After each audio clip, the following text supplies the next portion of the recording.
Welcome to D3 Talks, the podcast series where we break down the fundamentals of digital media and marketing, what matters, what's changing, and how you can stay ahead. I'm your host, Alex Radford. This is episode 2 in our series, and today we're diving into the powerhouse of digital strategy, search. Search marketing remains one of the most effective tools in any marketer's arsenal, but it's also one of the most misunderstood. From Google Ads to SEO, Performance Max to AI summaries, search has changed dramatically in recent years. So what do you actually need to know in 2025? To help us make sense of where search is at and where it's heading, we're joined by Keila, Head of Performance here at D3.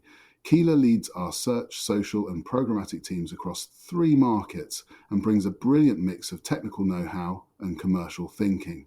If anyone can break down the current search landscape in plain English, it's her. So whether you're running campaigns, shaping digital strategy, or just want a clearer understanding of how search fits into the modern marketing mix, this one's well worth your time. Let's get started.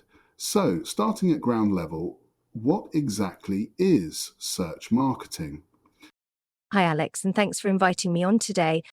To answer your question as briefly as possible, search marketing is about showing up when someone is actively looking for something. You're catching people with intent. Broadly, it splits into 2 categories, paid and organic. Paid search is where you pay to appear in the search results, usually right at the top. Organic search is where you earn your place through relevance, quality, and authority.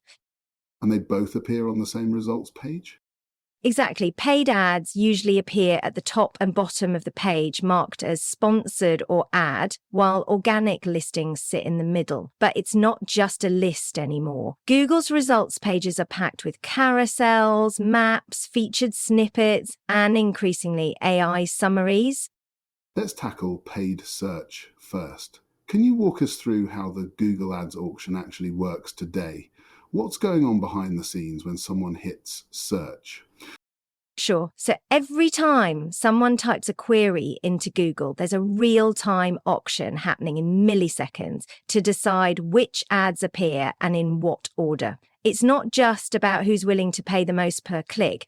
Google looks at 3 core factors: your bid, your ad quality, and the expected impact of your ad extensions and formats. The most important output is something called ad rank. Your ad rank determines whether your ad is eligible to show, where it appears, and how much you'll actually pay. Now, your bid is the maximum you're willing to pay per click, but you'll often pay less than that. Ad quality is based on historical click-through rates, the relevance between your keyword, ad copy, and landing page, and how useful the experience is for the user. Finally, Google estimates the impact of additional features, things like site links, price extensions, and images. The better these elements are, the higher your ad rank, and the more likely you are to appear in top positions at a lower cost. It's a balancing act. Being aggressive with bidding won't save you if your quality is poor.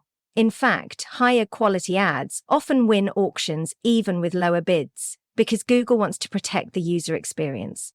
That's a brilliant breakdown. So it's not just a matter of throwing money at the problem. It's about relevance, experience, and structure. The better your ad quality and the more useful your landing page, the more efficiently you can compete, even if you're not the highest bidder. It's a smart system, but definitely one that rewards marketers who understand the detail.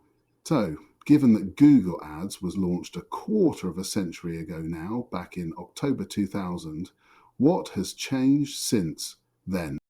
It's come a long way. The old days of managing keyword lists and manual bids are mostly behind us. Now it's about automation and AI. You set goals, like sales, leads, or traffic, and Google uses machine learning to optimize the campaign. You're still bidding in an auction, but the control has shifted. Most advertisers are running Performance Max campaigns now, which pull from your product feeds, creative assets, and first-party data to deliver across search, display, YouTube, shopping, and more, all at once.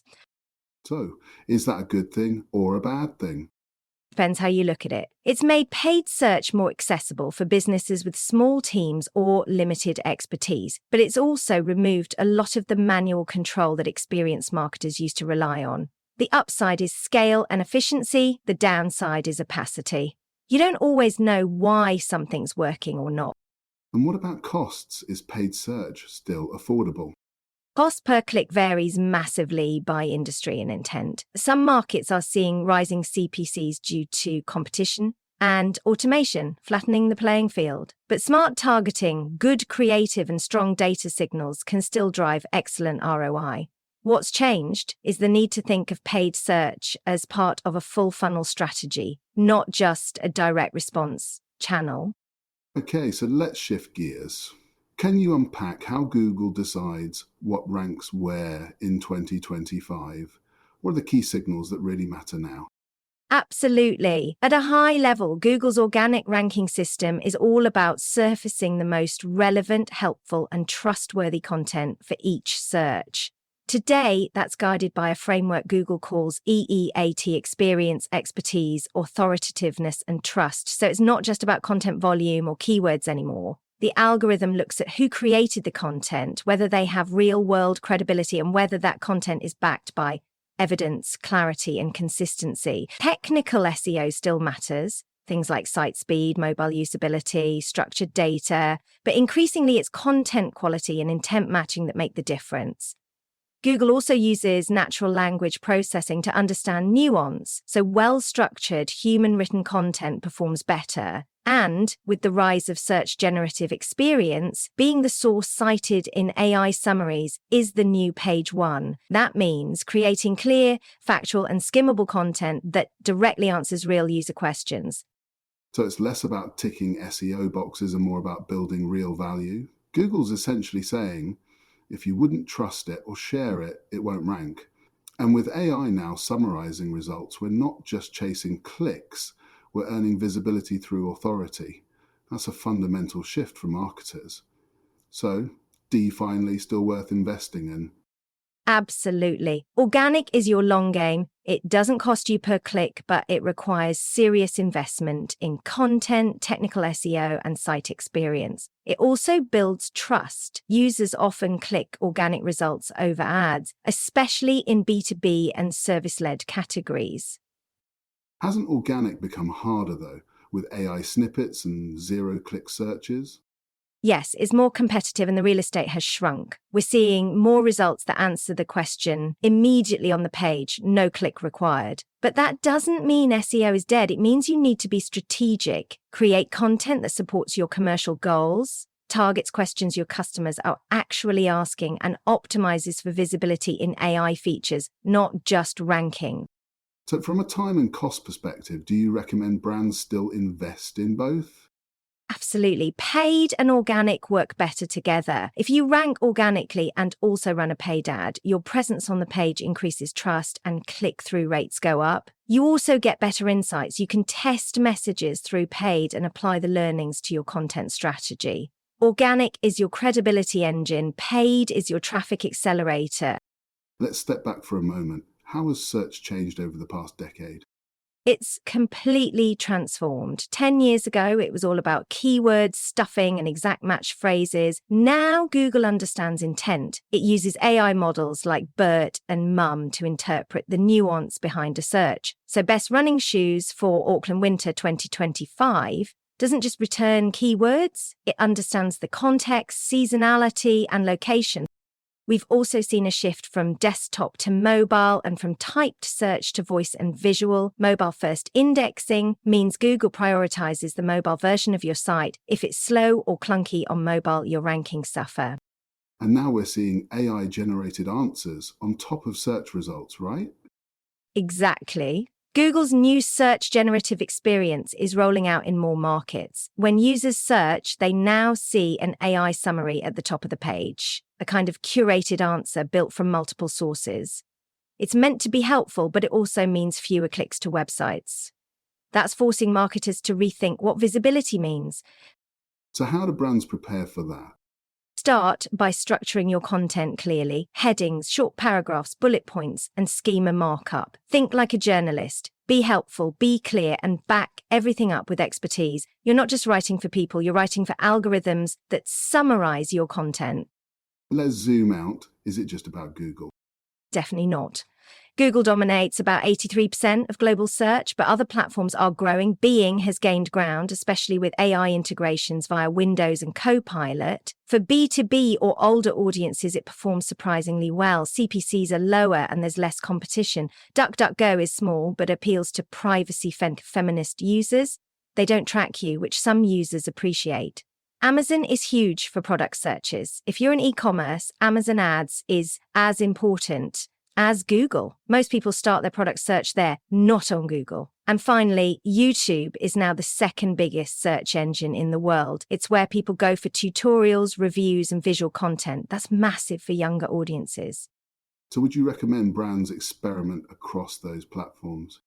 If your audience is there, yes, multi-channel testing is smart. Each engine has its own quirks, formats, and behaviors. Google still dominates for most brands, but ignoring the rest leaves opportunity on the table. Let's bring this back to basics for our audience. If I'm a marketing director trying to make search work harder this year, where should I start? Start with alignment. Make sure your paid and organic teams are sharing data and insights. Look at which search terms are converting and make sure your site is visible for those terms organically too. Then get your tracking sorted.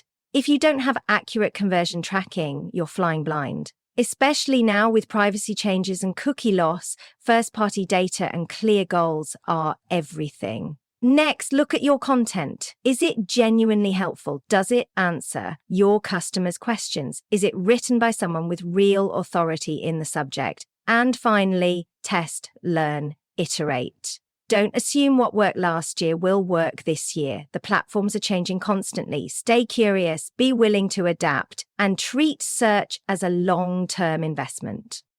Solid advice. Any final thoughts? Search is still the most powerful marketing tool we have. It's intent-based, it's scalable, and it's measurable, but it's not static. The brands who win are the ones who stay flexible, think long-term, and focus on helping their audience solve real problems. That's a great note to end on. Thank you to Keila for her insights, and thank you for listening to this episode on search marketing. If you found it helpful, share it with a colleague and follow us for more practical takes on marketing that actually works. See you next time.